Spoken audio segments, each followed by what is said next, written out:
ಇಂದಿನ ದಿನಾಂಕ 19/8/2022. ಮಧುರ ಮಕ್ಕಳೇ, ಈಗ ನಿಮಗೆ ಇಡೀ ವಿಶ್ವದ ಆದಿ ಮಧ್ಯ ಅಂತ್ಯದ ಬೆಳಕು ಸಿಕ್ಕಿದೆ. ನೀವು ಜ್ಞಾನವನ್ನು ಬುದ್ಧಿಯಲ್ಲಿಟ್ಟುಕೊಂಡು ಸದಾ ಹರ್ಷಿತವಾಗಿರಿ. ಪ್ರಶ್ನೆ: ಈಗ ನೀವು ಮಕ್ಕಳ ಬಲಿಷ್ಠವಾದ ಅದೃಷ್ಟ ರೂಪಿತ ಆಗುತ್ತಿದೆ ಯಾವುದು ಮತ್ತು ಹೇಗೆ? ಉತ್ತರ: ಈಗ ನೀವು ಶ್ರೀಮತದಂತೆ ನಡೆದು ತಂದೆಯಿಂದ 21 ಜನ್ಮಗಳ ಬೇಅದ್ದಿನ ಆಸ್ತಿ ಪಡೆಯುತ್ತಿರುವಿರಿ. ಶ್ರೀಮತದಂತೆ ನಿಮ್ಮ ಮನೋಕಾಮನೆಗಳು ಪೂರ್ಣ ಆಗುತ್ತಿವೆ. ಇದು ನಿಮ್ಮ ಬಲಿಷ್ಠವಾದ ಅದೃಷ್ಟ ಆಗಿದೆ. ನೀವು 84 ಜನ್ಮಗಳನ್ನು ಪಡೆಯುವಂತಹ ಮಕ್ಕಳೇ ಚಕ್ರದಲ್ಲಿ ಸುತ್ತು ಹಾಕಿ ಬಂದು ಈಗ ಬ್ರಾಹ್ಮಣರಾಗಿದ್ದೀರಿ. ನಂತರ ದೇವತೆ ಆಗುತ್ತೀರಿ.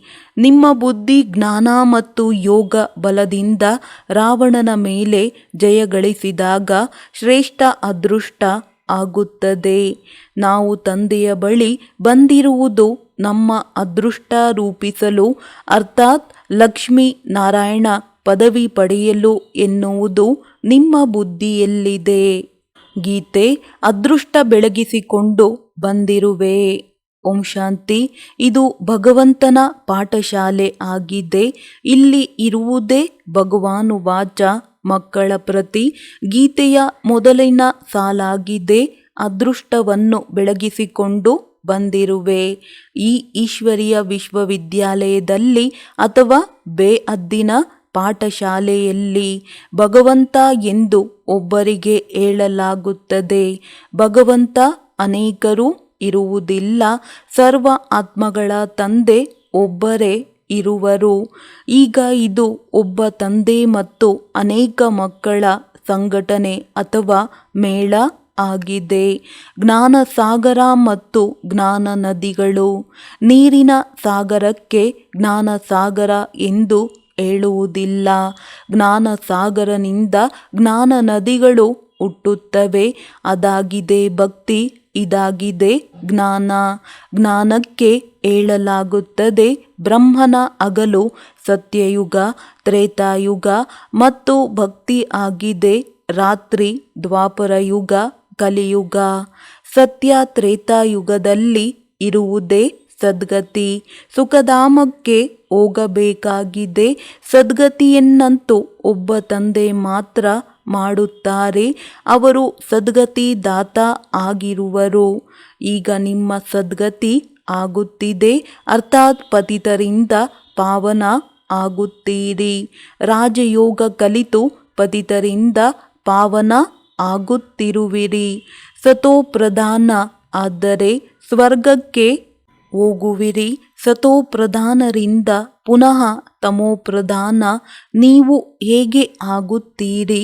ಇದು ಚಕ್ರ ಆಗಿದೆ ಅಲ್ಲವೇ? ಭಾರತ ಸ್ವರ್ಗ ಆಗಿತ್ತು. ಇದರಲ್ಲಿ ಲಕ್ಷ್ಮೀನಾರಾಯಣರ ರಾಜ್ಯ ಇತ್ತು.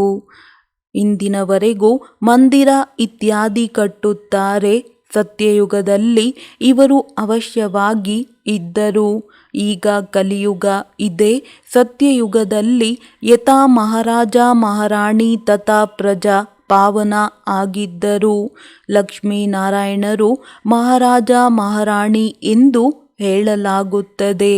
ಬಾಲ್ಯದಲ್ಲಿ ಅವರು ಮಹಾರಾಜಕುಮಾರ ಶ್ರೀಕೃಷ್ಣ ಮತ್ತು ಮಹಾರಾಜಕುಮಾರಿ ಶ್ರೀರಾಧೆ ಆಗಿದ್ದರು. ಇಂದು ಕೃಷ್ಣ ಜನ್ಮಾಷ್ಟಮಿ ಎಂದು ಹೇಳುತ್ತಾರೆ. ಈಗ ಅಷ್ಟಮಿ ಎಂದು ಏಕೆ ಹೇಳುತ್ತಾರೆ? ಶಾಸ್ತ್ರಗಳ ಸಾರವನ್ನು ನಿಮಗೆ ತಿಳಿಸಿಕೊಡಲಾಗುತ್ತದೆ. ವಿಷ್ಣುವಿನ ನಾಭಿಯಿಂದ ಬ್ರಹ್ಮ ಹುಟ್ಟಿದ ಎಂದು ಹೇಳುತ್ತಾರೆ. ಬ್ರಹ್ಮ ಅವರ ಮೂಲಕ ವಿಷ್ಣು ಶಾಸ್ತ್ರಗಳ ಸಾರ ತಿಳಿಸುತ್ತಾರೆ ಎಂದಲ್ಲ. ಪರಂಪಿತ ಶಿವ ಪರಮಾತ್ಮ ಪರಮಧಾಮದಿಂದ ಬಂದು ಬ್ರಹ್ಮ ತನುವಿನ ಆಧಾರ ಪಡೆದು ನಿಮಗೆ ಈ ರಹಸ್ಯ ತಿಳಿಸುತ್ತಾರೆ.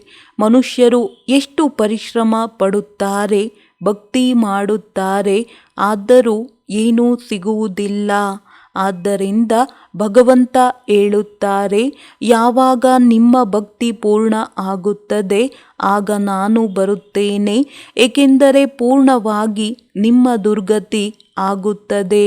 ಸತ್ಯಯುಗದಲ್ಲಿ ನೀವು ನಿಮ್ಮ ರಾಜ್ಯ ಭಾಗ್ಯ ಪಡೆಯುತ್ತೀರಿ. ಸೂರ್ಯವಂಶಿ, ಚಂದ್ರವಂಶಿ, ನಂತರ ನೀವು ಬೀಳುತ್ತಾ ಹೋಗುತ್ತೀರಿ. ಇದೆಲ್ಲವನ್ನು ನೀವು ಬುದ್ಧಿಯಲ್ಲಿ ನೆನಪಿಟ್ಟುಕೊಳ್ಳಬೇಕು. ಮಕ್ಕಳಾದ ನಿಮಗೆ ಈಗ ಇಡೀ ವಿಶ್ವದ ಆದಿ ಮಧ್ಯ ಅಂತ್ಯದ ಬೆಳಕು ಸಿಕ್ಕಿದೆ. ಅನ್ಯ ಯಾರ ಬುದ್ಧಿಯಲ್ಲಿ ಈ ಬೆಳಕು ಇಲ್ಲ. ಎಲ್ಲರಿಗಿಂತ ಮೇಲೆ ಇರುವವರು ಶಿವಬಾಬಾ ಎನ್ನುವುದು ನಿಮಗೆ ಗೊತ್ತಿದೆ. ಸೂಕ್ಷ್ಮವತನದಲ್ಲಿ ಬ್ರಹ್ಮ, ವಿಷ್ಣು, ಶಂಕರ, ಸ್ಥೂಲವತನದಲ್ಲಿ ಮನುಷ್ಯ ಸೃಷ್ಟಿ. ಮನುಷ್ಯ ಸೃಷ್ಟಿಯಲ್ಲಿಯೂ ಮೊಟ್ಟ ಮೊದಲು ಜಗದಂಬ ಜಗತ್ಪಿತಾರವರ ಹೆಸರು ಪ್ರಸಿದ್ಧ ಆಗಿದೆ. ಸೂಕ್ಷ್ಮವತನದಲ್ಲಿ ಕೇವಲ ಬ್ರಹ್ಮ ಅವರನ್ನು ತೋರಿಸುತ್ತಾರೆ. ಅವರಿಗೆ ಬ್ರಹ್ಮ ದೇವತಾಯ ನಮಃ, ವಿಷ್ಣು ದೇವತಾಯ ನಮಃ. ಇಲ್ಲಿ ಬ್ರಹ್ಮ ಸರಸ್ವತಿ ಇರುವರು. ಅವರು ಯಾರು? ಬ್ರಹ್ಮರವರ ಮಹಿಮೆ ಬಹಳ ಇದೆ. ಬ್ರಹ್ಮ ಅವರ ಮಕ್ಕಳು ನೀವು ಆಗಿರುವಿರಿ. ಪ್ರಜಾಪಿತ ಇಲ್ಲಿಯೇ ಇರುವರು, ಸೂಕ್ಷ್ಮವತನದಲ್ಲಿ ಇರುವುದಿಲ್ಲ. ತಂದೆ ಪ್ರಜಾಪಿತಾರವರ ಮೂಲಕವೇ ಜ್ಞಾನ ಕೊಡುತ್ತಾರೆ. ವಿಷ್ಣು ಅಥವಾ ಶಂಕರ ಅವರಿಗೆ ಜ್ಞಾನ ಸಾಗರ ಎಂದು ಹೇಳುವುದಿಲ್ಲ. ತಂದೆಗೆ ಶ್ರೀ ಶ್ರೀ ಎಂದು ಹೇಳಲಾಗುತ್ತದೆ. ಅವರು ಶ್ರೇಷ್ಠಾತಿ ಶ್ರೇಷ್ಠ ಭಗವಂತ ಆಗಿರುವರು. ಅವರು ರಚಿಸುವ ರಚನೆ ಶ್ರೀರಾಧೆ, ಶ್ರೀಕೃಷ್ಣ ಅವರೇ. ಸ್ವಯಂವರದ ನಂತರ ಮಹಾರಾಜ ಶ್ರೀನಾರಾಯಣ ಮತ್ತು ಮಹಾರಾಣಿ ಶ್ರೀಲಕ್ಷ್ಮಿ ಆಗುತ್ತಾರೆ. ಸತ್ಯಯುಗದಲ್ಲಿ ಅವರ ರಾಜ್ಯ ನಡೆಯುತ್ತದೆ.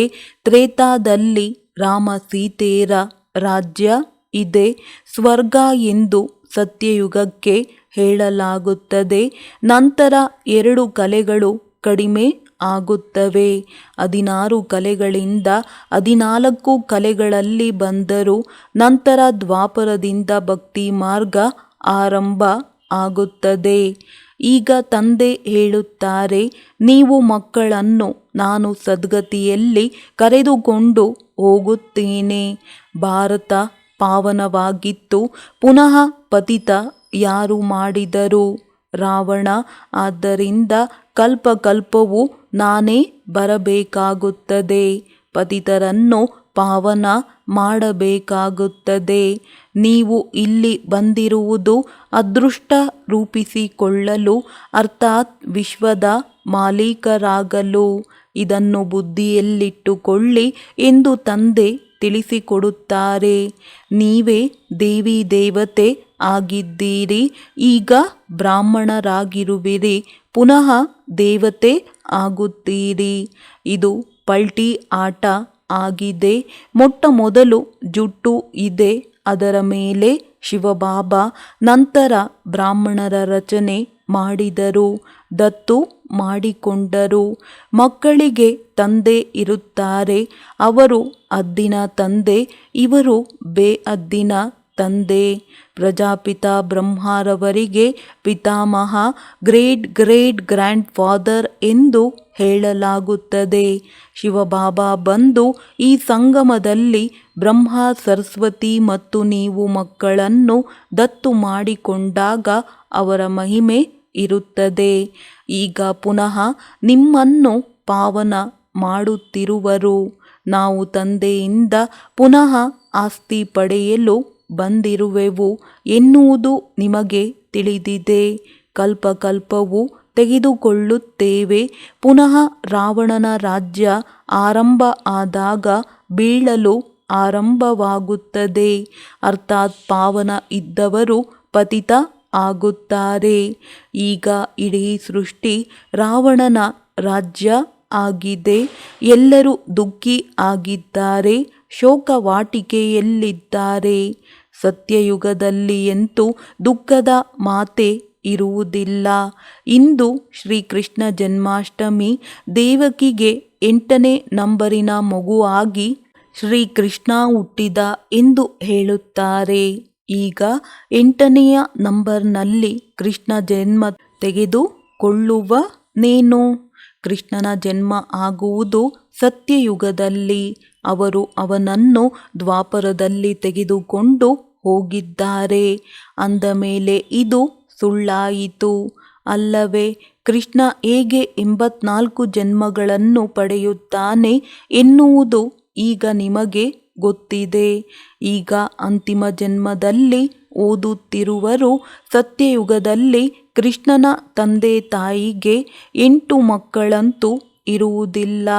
ಈ ಶಾಸ್ತ್ರಗಳೆಲ್ಲವೂ ಸಹ ನಾಟಕದ ಅನುಸಾರ ಮೊದಲೇ ತಯಾರಾಗಿದೆ. ಈಗ ತಂದೆ ಎಲ್ಲ ಶಾಸ್ತ್ರಗಳ ಸಾರ ತಿಳಿಸಿಕೊಡುತ್ತಾರೆ. ಭಗವಾನುವಾಚ, ನಿಮಗೆ ಈ ಜ್ಞಾನ ತಿಳಿಸುತ್ತಾರೆ. ಇದರಲ್ಲಿ ಹಾಡುಗಳ ಅಥವಾ ಶ್ಲೋಕ ಇತ್ಯಾದಿಯ ಮಾತಿಲ್ಲ. ಇದು ವಿದ್ಯೆಯಾಗಿದೆ. ಇನ್ನು ಈ ಶಾಸ್ತ್ರಗಳೆಲ್ಲ ಭಕ್ತಿ ಮಾರ್ಗದ ಸಾಮಗ್ರಿ ಆಗಿವೆ. ಭಕ್ತಿ ಪ್ರಾರಂಭ ಆದಾಗ ಮೊಟ್ಟ ಮೊದಲು ಸೋಮನಾಥನ ಮಂದಿರ ಕಟ್ಟುತ್ತಾರೆ. ಮೊದಲು ಶಿವಬಾಬಾ ಅವರ ಅವ್ಯಭಿಚಾರಿ ಭಕ್ತಿ ಇರುತ್ತದೆ ಮತ್ತು ಇದಾಗಿದೆ ಶಿವಬಾಬಾ ಅವರ ಅವ್ಯಭಿಚಾರಿ ಜ್ಞಾನ. ಇದರಿಂದ ನೀವು ಪಾವನ ಆಗುತ್ತೀರಿ. ಭಕ್ತಿಯ ನಂತರ ವೈರಾಗ್ಯ ಎನ್ನುವ ಗಾಯನ ಇದೆ. ನಿಮಗೆ ಈ ಇಡೀ ಸೃಷ್ಟಿಯ ಮೇಲೆ ವೈರಾಗ್ಯ ಇದೆ. ಹಳೆಯ ಸೃಷ್ಟಿ ವಿನಾಶ ಆದಾಗಲೇ ಹೊಸದು ಸ್ಥಾಪನೆ ಆಗುತ್ತದೆ. ಕಲ್ಪದ ಹಿಂದೆ ನಡೆದ ಅದೇ ಮಹಾಭಾರತ ಯುದ್ಧ ಇದಾಗಿದೆ. ಪ್ರಾಕೃತಿಕ ವಿಕೋಪಗಳೇನು ನಡೆದಿದ್ದವು ಅವು ಪುನಃ ಆಗುತ್ತವೆ. ದೇವತೆಗಳೆಂದು ಹಳೆಯ ಜಗತ್ತಿನಲ್ಲಿ ಕಾಲಿಡುವುದಿಲ್ಲ. ಮಹಾಲಕ್ಷ್ಮಿಯ ಆಹ್ವಾನ ಮಾಡುತ್ತಾರೆ. ಪ್ರತಿ ವರ್ಷ ಅವರಿಂದ ಧನ ಬೇಡುತ್ತಾರೆ. ಲಕ್ಷ್ಮೀ ನಾರಾಯಣ ಇಬ್ಬರೂ ಒಟ್ಟಿಗೆ ಇರುತ್ತಾರೆ. ಮಹಾಲಕ್ಷ್ಮಿಗೆ 4 ಭುಜ ತೋರಿಸುತ್ತಾರೆ. ದೀಪಾವಳಿ ಎಂದು ಅವರ ಪೂಜೆ ಮಾಡುತ್ತಾರೆ. ಪ್ರತಿ ವರ್ಷ ಭಾರತವಾಸಿಗಳು ಭಿಕ್ಷೆ ಬೇಡುತ್ತಾರೆ. ಇವರು ವಿಷ್ಣುವಿನ 2 ರೂಪಗಳು. ಮನುಷ್ಯರಿಗೆ ಈ ಯಾವ ಮಾತುಗಳು ಗೊತ್ತಿಲ್ಲ. ಈ ಸಮಯದಲ್ಲಿ ಪ್ರಜಾಪಿತ ಆದಿದೇವ ಮತ್ತು ಜಗದಂಬ ಆದಿದೇವಿ ಇರುವರು. ಈಗ ಶ್ರೀಮತದನುಸಾರ ನಿಮ್ಮ ಎಲ್ಲ ಮನೋಕಾಮನೆಗಳು ಪೂರ್ಣ ಆಗುತ್ತವೆ. ನೀವು 21 ಜನ್ಮಗಳವರೆಗೂ ರಾಜ್ಯಭಾಗ್ಯವನ್ನು ಪಡೆಯುತ್ತೀರಿ. ಬ್ರಹ್ಮ ಅವರು ಸಾಕಾರ ತಂದೆ ಆಗಿರುವರು ಮತ್ತು ಶಿವಬಾಬಾ ನಿರಾಕಾರ ತಂದೆ ಆಗಿರುವರು. ಆಸ್ತಿ ನಿಮಗೆ ಅವರಿಂದ ಸಿಗುತ್ತದೆ. ಅವರು ಸ್ವರ್ಗದ ರಚಯಿತ. ನೀವು 21 ಜನ್ಮಗಳವರೆಗೆ ಆಸ್ತಿ ಪಡೆಯುತ್ತೀರಿ. ಎಷ್ಟು ಬಲಿಷ್ಠವಾದ ಅದೃಷ್ಟ ಆಗಿದೆ. ಇದು ಸಹ ಗೊತ್ತಿದೆ. ಅಲ್ಲಿ ಬರುವವರು 84 ಜನ್ಮಗಳ ಚಕ್ರವನ್ನು ಸುತ್ತು ಹಾಕಿದವರು. ಅವರೇ ಬಂದು ಬ್ರಾಹ್ಮಣರು ಆಗುವರು. ಬ್ರಾಹ್ಮಣರೇ ಪುನಃ ದೇವತೆ ಆಗುವರು. ಈಗ ನೀವು ಮಕ್ಕಳು ಯಾರ ಜಯಂತಿಯನ್ನು ಆಚರಿಸುತ್ತೀರಿ? ನೀವು ಜ್ಞಾನ ಸಹಿತವಾಗಿ ಲಕ್ಷ್ಮೀ ನಾರಾಯಣರದ್ದನ್ನು ಆಚರಿಸಬೇಕು. ಅವರು ಬಾಲ್ಯದಲ್ಲಿ ರಾಧಾಕೃಷ್ಣ ಆಗಿದ್ದರು. ಆದ್ದರಿಂದ ಇಬ್ಬರದ್ದನ್ನು ಆಚರಿಸಬೇಕು. ಕೇವಲ ಕೃಷ್ಣನದ್ದು ಏಕೆ? ಅವರಂತೂ ಕೃಷ್ಣನನ್ನು ದ್ವಾಪರದಲ್ಲಿ ತೆಗೆದುಕೊಂಡು ಹೋಗಿದ್ದಾರೆ. ರಾಧಾಕೃಷ್ಣರು ಬೇರೆ ಬೇರೆ ಮನೆಯವರಾಗಿದ್ದಾರೆ. ನಂತರ ಮಿಲನ ಮಾಡುತ್ತಾರೆ ಅಂದಾಗ ಇಬ್ಬರದ್ದು ಒಟ್ಟಾಗಿ ಆಚರಿಸಬೇಕು.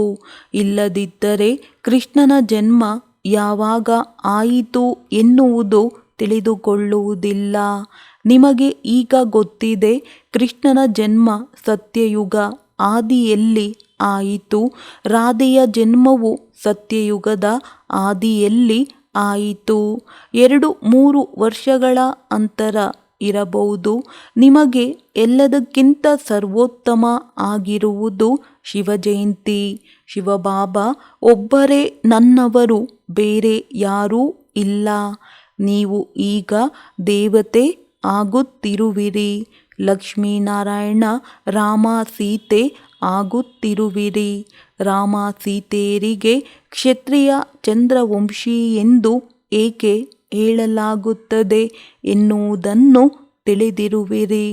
ಅನುತ್ತೀರ್ಣ ಆದವರು ಚಂದ್ರವಂಶದ ಮನೆತನದಲ್ಲಿ ಬರುತ್ತಾರೆ. ಇದಾಗಿದೆ ಮಾಯೆಯ ಮೇಲೆ ಯುದ್ಧ. ಈ ಯುದ್ಧದ ಮೈದಾನದಲ್ಲಿ ರಾವಣನ ಮೇಲೆ ಜಯಗಳಿಸುತ್ತೀರಿ. ಪಾಂಡವ ಕೌರವರ ಯುದ್ಧ ಇಲ್ಲವೇ ಇಲ್ಲ. ನೀವು ಮಾಯೆಯ ಮೇಲೆ ಜಯಗಳಿಸಬೇಕು. ತಂದೆ ಆತ್ಮಗಳಿಗೆ ಹೇಳುತ್ತಾರೆ, ನನ್ನೊಬ್ಬನನ್ನೇ ನೆನಪು ಮಾಡಿ, ಆಗ ನಿಮ್ಮ ವಿಕರ್ಮ ವಿನಾಶ ಆಗುತ್ತದೆ ಮತ್ತು ಮಾಯೆಯ ಮೇಲೆ ವಿಜಯಿ ಆಗಿಬಿಡುವಿರಿ. ಬುದ್ಧಿಯೋಗ ಬಲ ಮತ್ತು ಜ್ಞಾನಬಲದಿಂದ ಮಾಯೆಯ ಮೇಲೆ ವಿಜಯ ಪಡೆಯಬೇಕಾಗಿದೆ.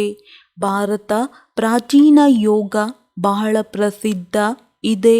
ಇದರಿಂದ ನೀವು ರಾವಣನ ಮೇಲೆ ಜಯಗಳಿಸಿ ರಾಜ್ಯ ಪಡೆಯುತ್ತೀರಿ. ದೊಡ್ಡ ಅದೃಷ್ಟ ಆಗಿದೆ ಅಲ್ಲವೇ? ಬೇಅದ್ದಿನ ತಂದೆಯನ್ನು ಮತ್ತು 21 ಜನ್ಮಗಳ ಸುಖದ ಆಸ್ತಿಯನ್ನು ನೆನಪು ಮಾಡುವುದು ಮುಖ್ಯ ಮಾತಾಗಿದೆ. ಸೆಕೆಂಡಿನಲ್ಲಿ ಸ್ವರ್ಗದ ರಾಜ್ಯಭಾಗ್ಯ. ತಂದೆಯ ಪರಿಚಯ ಎಲ್ಲಿಯವರೆಗೆ ಬುದ್ಧಿಯಲ್ಲಿ ಸ್ಥಿರ ಆಗುವುದಿಲ್ಲ, ಅಲ್ಲಿಯವರೆಗೆ ಏನೂ ತಿಳಿದುಕೊಳ್ಳಲು ಸಾಧ್ಯ ಇಲ್ಲ. ಇಲ್ಲಿ ಯಾವ ಸಾಧು ಸಂತರೂ ಇಲ್ಲ. ಗೀತೆ ಅಥವಾ ಶಾಸ್ತ್ರ ಇತ್ಯಾದಿ ಹೇಳುವುದಿಲ್ಲ.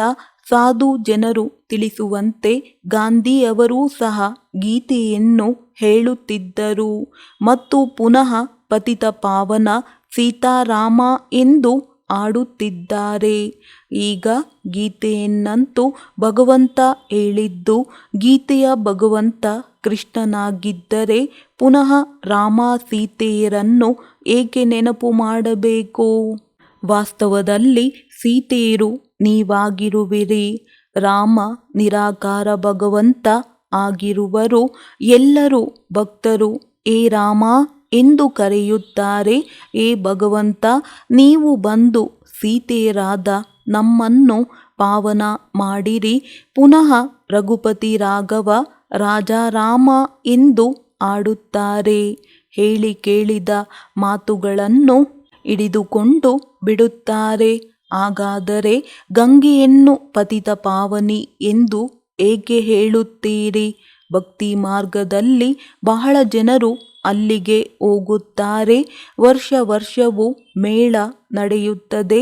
ಅಲ್ಲಿ ಹೋಗಿ ಕುಳಿತುಕೊಳ್ಳುತ್ತಾರೆ. ನೀವು ಕುಳಿತಿರುವುದು ಜ್ಞಾನಸಾಗರನ ಬಳಿ. ಆದರೆ ಅವರು ಹೋಗಿ ನೀರಿನಲ್ಲಿ ಸ್ನಾನ ಮಾಡುತ್ತಾರೆ. ಪಾವನ ಅಂತೂ ಆಗುವುದಿಲ್ಲ, ಪತಿತರೇ ಆಗುತ್ತಿದ್ದಾರೆ. ನೀವು ಈಗ ಜ್ಞಾನ ಮಾರ್ಗದಲ್ಲಿ ಇರುವಿರಿ. ಸತ್ಯವಾದ ಸಂಗಮ ಇದಾಗಿದೆ. ಆತ್ಮ ಮತ್ತು ಪರಮಾತ್ಮ ಬಹಳ ಕಾಲ ಅಗಲಿದ್ದರು. ಪರಂಪಿತ ಪರಮಾತ್ಮನಿಂದ ಬಹಳ ಕಾಲ ಯಾರು ಅಗಲಿರುತ್ತಾರೆ? ಯಾರು ಮೊದಲು ಸತ್ಯಯುಗದಲ್ಲಿ ಇದ್ದರು ಅವರೇ. ಅಂದ ಮೇಲೆ ಭಗವಂತ ಅವರ ಜೊತೆ ಮೊದಲು ಮಿಲನ ಮಾಡುತ್ತಾರೆ. ಮೊದಲು ಅವರೇ ಬರುತ್ತಾರೆ. ಇಲ್ಲಿ ಅವಶ್ಯವಾಗಿ ಓದಬೇಕು. ಶಾಲೆಗೆ ಬರದವರು ಏನು ಕೇಳಲು ಸಾಧ್ಯ? ಗುಹ್ಯವಾದ ವಿಚಾರಗಳನ್ನು ಹೇಗೆ ತಿಳಿದುಕೊಳ್ಳಲು ಸಾಧ್ಯ? ಕೆಲವರು ಸಮಯ ಇಲ್ಲ ಎಂದು ಹೇಳುತ್ತಾರೆ. ಇದು ಸತ್ಯ ಸಂಪಾದನೆ ಅದಾಗಿದೆ, ಸುಳ್ಳು ಸಂಪಾದನೆ ಎಂದು ತಂದೆ ಹೇಳುತ್ತಾರೆ. ನೀವಂತೂ ಪದ್ಮಾಪತಿ ಆಗುತ್ತೀರಿ. ಇನ್ನು ಈ ಸಮಯದಲ್ಲಿ ಇರುವುದು ಸುಳ್ಳು ಸಾಹುಕಾರಿಕೆ. ಎಷ್ಟೇ ಲಕ್ಷಾಧಿಪತಿ ಕೋಟ್ಯಾಧಿಪತಿ ಆಗಿರಬಹುದು, ಸರಕಾರವೂ ಸಹ ಅವರಿಂದ ಸಾಲ ತೆಗೆದುಕೊಳ್ಳುತ್ತಿರಬಹುದು. ಆದರೆ ಎಲ್ಲವೂ ಅದು ಸುಳ್ಳು ಮಾಯೆ, ಸುಳ್ಳು ಸಂಸಾರ. ಮಕ್ಕಳೇ, ನಿಮ್ಮನ್ನು ಎಷ್ಟು ಸಾಹುಕಾರ ಮಾಡುತ್ತೇನೆ ಎಂದು ತಂದೆ ತಿಳಿಸಿಕೊಡುತ್ತಾರೆ. ನಿಮ್ಮನ್ನು ರಾವಣ ಎಷ್ಟು ದುಃಖಿಯನ್ನಾಗಿ ಮಾಡಿದ್ದಾನೆ. ಈಗ ಅವನ ಮೇಲೆ ಜಯ ಗಳಿಸಬೇಕು. ಯುದ್ಧದ ಮಾತು ಯಾವುದೂ ಇಲ್ಲ. ಯುದ್ಧದಿಂದ ವಿಶ್ವದ ಮಾಲೀಕ ಆಗಲು ಸಾಧ್ಯ ಇಲ್ಲ. ನೀವು ಯೋಗಬಲದಿಂದ ವಿಶ್ವದ ಮಾಲೀಕರಾಗುತ್ತೀರಿ. ಯೋಗ ಕಲಿಸುವವರು ತಂದೆ, ಇವರ ಆತ್ಮವು ಕಲಿಯುತ್ತದೆ. ತಂದೆ ಇವರಲ್ಲಿ ಪ್ರವೇಶ ಆಗಿ ನಿಮಗೆ ಜ್ಞಾನ ಹೇಳುತ್ತಾರೆ. ನಾನಂತೂ ಜನನ ಮರಣ ರಹಿತನಾಗಿದ್ದೇನೆ ಎಂದು ಹೇಳುತ್ತಾರೆ. ನಿಮ್ಮಿಂದ ಮಾಯೆ ಏನೇನು ಮಾಡಿಸಿತು ಎನ್ನುವ ಬೇಹದ್ದಿನ ರಹಸ್ಯವನ್ನು ತಿಳಿಸುತ್ತಾರೆ. ನೀವು 5 ಭೂತಗಳ ವಶ ಆಗುತ್ತಾ ಹೋದಿರಿ. ಎಂತಹ ಗತಿಯಾಯಿತು. ನೀವು ಎಷ್ಟು ಧನವಂತರಾಗಿದ್ದೀರಿ. ಭಕ್ತಿ ಮಾರ್ಗದಲ್ಲಿ ವ್ಯರ್ಥ ಖರ್ಚು ಮಾಡುತ್ತಾ ನಿಮ್ಮ ಗತಿ ಏನಾಗಿ ಹೋಗಿದೆ. ಈಗ ಭಕ್ತಿಯ ನಂತರ ಭಗವಂತ ಬಂದು ಸ್ವರ್ಗದ ರಾಜ್ಯ ಕೊಡುತ್ತಾರೆ. ಆದ್ದರಿಂದ ಸದ್ಗತಿ ಕೊಡಲು ತಂದೆಯೇ ಬರಬೇಕಾಗುತ್ತದೆ. ಒಳ್ಳೆಯದು. ಮಧುರ ಬಹಳ ಕಾಲದಿಂದ ಅಗಲಿ ಸಿಕ್ಕಿರುವ ಮಕ್ಕಳ ಪ್ರತಿ ಮಾತಾಪಿತಾ ಬಾಪ್ದಾದ ಅವರ ನೆನಪು, ಪ್ರೀತಿ ಮತ್ತು ಗುಡ್ ಮಾರ್ನಿಂಗ್. ಆತ್ಮಿಕ ತಂದೆಯ ಆತ್ಮಿಕ ಮಕ್ಕಳಿಗೆ ನಮಸ್ತೆ. ಧಾರಣೆಗಾಗಿ ಮುಖ್ಯ ಸಾರ. ಪರಮಪದಂಪತಿ ಆಗಲು ಸತ್ಯ ಸಂಪಾದನೆ ಮಾಡಿಕೊಳ್ಳಬೇಕು. ವಿದ್ಯಾಭ್ಯಾಸದಲ್ಲಿ ಸಮಯದ ನೆಪ ಹೇಳಬಾರದು. ವಿದ್ಯೆ ಓದಲು ಸಮಯ ಇಲ್ಲ ಎಂದಲ್ಲ, ಪ್ರತಿನಿತ್ಯ ಓದಬೇಕು. ಒಬ್ಬ ತಂದೆಯ ಅವ್ಯಭಿಚಾರಿ ನೆನಪಿನಲ್ಲಿದ್ದು ಆತ್ಮವನ್ನು ಸತೋಪ್ರಧಾನ ಮಾಡಿಕೊಳ್ಳಬೇಕು. ನನ್ನವರು ಶಿವಬಾಬಾ ಒಬ್ಬರೇ, ಅನ್ಯ ಯಾರೂ ಇಲ್ಲ. ಇದೇ ಪಾಠವನ್ನು ಪಕ್ಕಾ ಮಾಡಿಕೊಳ್ಳಬೇಕು. ವರದಾನ: ಸದಾ ಒಬ್ಬ ತಂದೆಯ ಸ್ನೇಹದಲ್ಲಿ ಸಮಾವೇಶವಾಗಿರುವ, ಸರ್ವ ಪ್ರಾಪ್ತಿಗಳಿಂದ ಸಂಪನ್ನ ಮತ್ತು ಸಂತುಷ್ಟ ಭವ. ಯಾವ ಮಕ್ಕಳು ಸದಾ ತಂದೆಯ ಸ್ನೇಹದಲ್ಲಿ ಸಮಾವೇಶವಾಗಿರುತ್ತಾರೆ, ತಂದೆ ಅವರಿಂದ ಎಂದೂ ಬೇರೆ ಇರುವುದಿಲ್ಲ ಮತ್ತು ಅವರು ತಂದೆಯಿಂದ ಎಂದೂ ಬೇರೆಯಾಗುವುದಿಲ್ಲ. ಪ್ರತಿ ಸಮಯ ತಂದೆಯ ಸ್ನೇಹಕ್ಕೆ ಪ್ರತಿಯಾಗಿ ಸರ್ವ ಪ್ರಾಪ್ತಿಗಳಿಂದ ಸಂಪನ್ನ ಮತ್ತು ಸಂತುಷ್ಟರಾಗಿರುತ್ತಾರೆ. ಆದ್ದರಿಂದ ಅವರಿಗೆ ಬೇರೆ ಯಾವುದೇ ಪ್ರಕಾರದ ಆಶ್ರಯ, ಆಕರ್ಷಣೆ ಮಾಡಲು ಸಾಧ್ಯವಿಲ್ಲ. ಸ್ನೇಹದಲ್ಲಿ ಸಮಾವೇಶವಾಗಿರುವ ಆತ್ಮಗಳು ಸದಾ ಸರ್ವ ಪ್ರಾಪ್ತಿ ಸಂಪನ್ನವಾಗಿರುವ ಕಾರಣ ಸಹಜವಾಗಿಯೇ ಒಬ್ಬ ತಂದೆಯ ವಿನಃ ಬೇರೆ ಯಾರೂ ಇಲ್ಲ ಎನ್ನುವ ಅನುಭೂತಿಯಲ್ಲಿರುತ್ತಾರೆ. ಸಮಾವೇಶವಾಗಿರುವ ಆತ್ಮಗಳಿಗೆ ಒಬ್ಬ ತಂದೆಯೇ ಸಂಸಾರವಾಗಿರುತ್ತಾರೆ. ಸ್ಲೋಗನ್: ಅದ್ದಿನ ಮಾನ್ ಶಾನ್ನ ಹಿಂದೆ ಓಡುವ ಬದಲು ಸ್ವಮಾನದಲ್ಲಿರುವುದೇ ಶ್ರೇಷ್ಠ ಶಾನ್ ಆಗಿದೆ. ಒಳ್ಳೆಯದು. ಓಂ ಶಾಂತಿ.